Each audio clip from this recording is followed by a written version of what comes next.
Howdy y'all, Jeremy from the Archeryshack. I got another Ravin. I got a lot of feedback on that last video, so we had an R26 come in. Still has the factory strings and cables on it. We did a little measuring, as you can see in the video. The axle to axle is like 1 inch too long, and the cables look like they're about to explode. So we are going to put our strings and cables on it, freshly made, get this thing back into spec, and get this guy ready to hunt again. So let's go ahead and pop off his old stuff. I know there's a lot of people having trouble with the factory strings and cables on these things, and these things are just, to have about 100 shots on them, have just been ate up. I'm gonna lay it down and see. You can kind of see how bad they are, but we're gonna get him fixed up and ready to roll. When we make them here at the shop, we do a lot of pre-stretching on them. We have a 400-pound tensioning system, pneumatic system that we put them through, and we use a little bit different method to get them, make sure they don't move or do anything like that, and I think it really works out well. So the R26, if you're unfamiliar, is the smallest Ravin currently being made. It's a little 9 1/4 inch booger, and then it's a tiny. If you've never held one, you should check one out, because it is tiny, and it's a fast bow. I mean, they're expensive, but they're you know, pretty much the highest end of crossbow out there. So if you're looking for a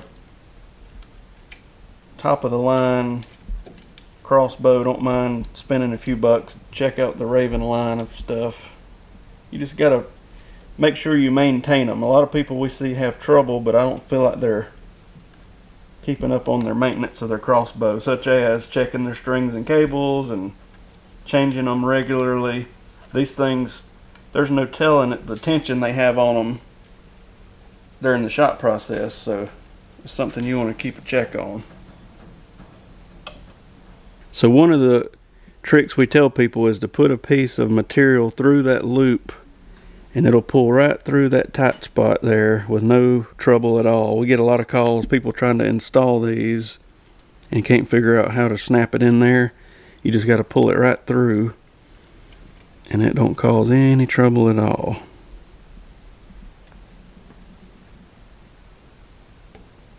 Another thing is, the more you play with this unserved loop, the more brittle you're going to make it. So you just kind of want to get it on there and leave it alone. We also get a lot of calls, you know, folks, they make a Ravin press. Ravin actually makes it, and it's great for at-home use, but if from our dealings with it, I'm not super comfortable with that press, the way it works.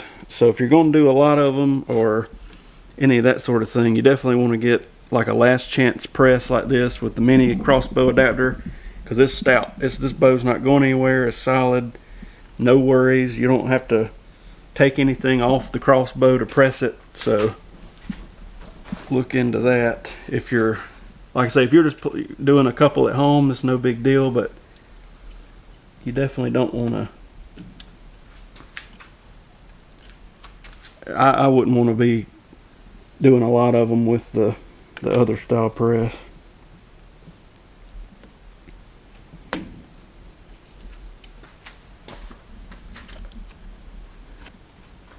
So now what we do is, I like to take the tension off, let it kind of sit here for a minute, and let these cables sink into the tracks and get all the tension on them built up.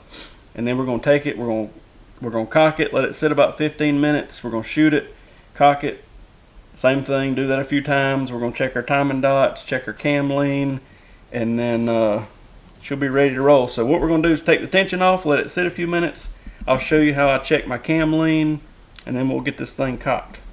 Okay, so we got our strings and cables on. We let it sit about 10 minutes and get kind of settled in. Our timing dots are looking pretty good.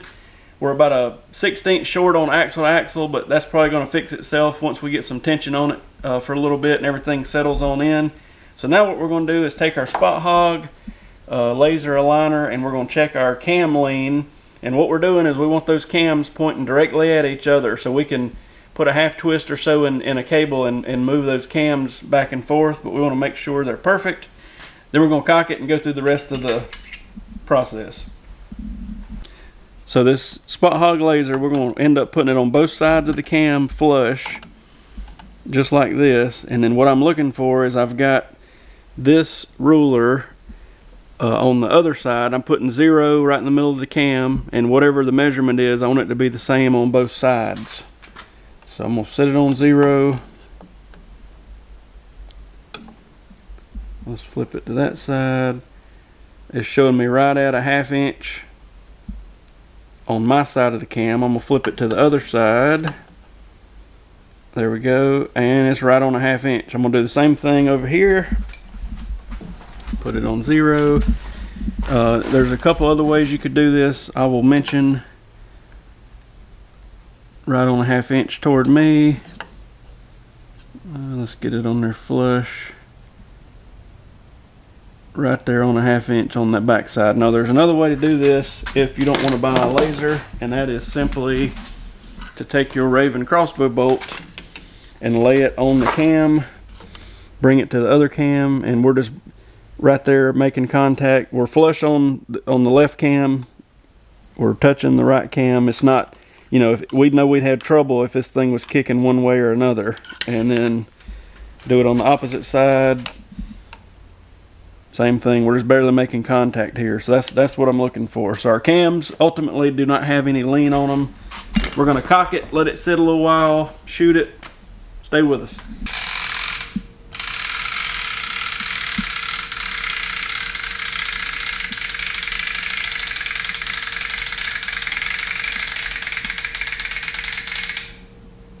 Okay, so we got it cocked. I'm just gonna let it sit for about 15 minutes, fire it, check our timing dots, do that a couple times, and then see where we end up at. But that's the R26. It is a tiny little crossbow. I mean, a couple years ago, this would have been unheard of.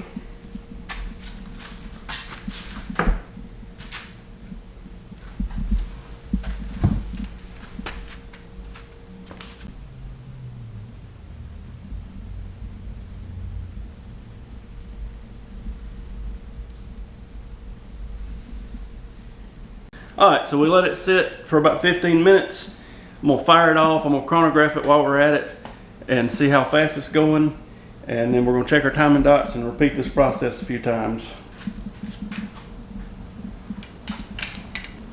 When you load these bolts or arrows or whatever you want to call them, you want to make sure you get a good positive click when you set it. Especially with a new set of strings, it takes a few shots to get it sort of wore in, get the center serving used to receiving a knot. We've had some folks not get them seated good, and it'll cause a dry fire. So be careful of that. Make sure you get a good click and be safe. Let's see what the chronograph tells us.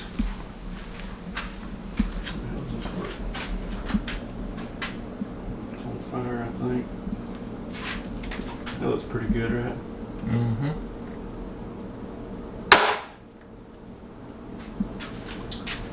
409. I was gonna check it before, but I was honestly scared to cock it with the factory string the way it was. Check out these Ironman targets, 409 feet per second, and it pulls out with 2 fingers.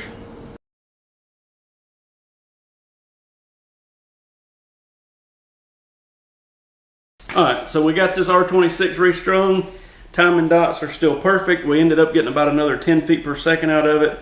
Axle to axle evened out like we thought it would. So let us know if you need a set of strings. Archeryshackstrings.com. We got a deal if you buy 2 sets. And if you need to give us a call, ask us anything Ravin related, all our contact information is below. We appreciate y'all watching. Let us know how we can help you.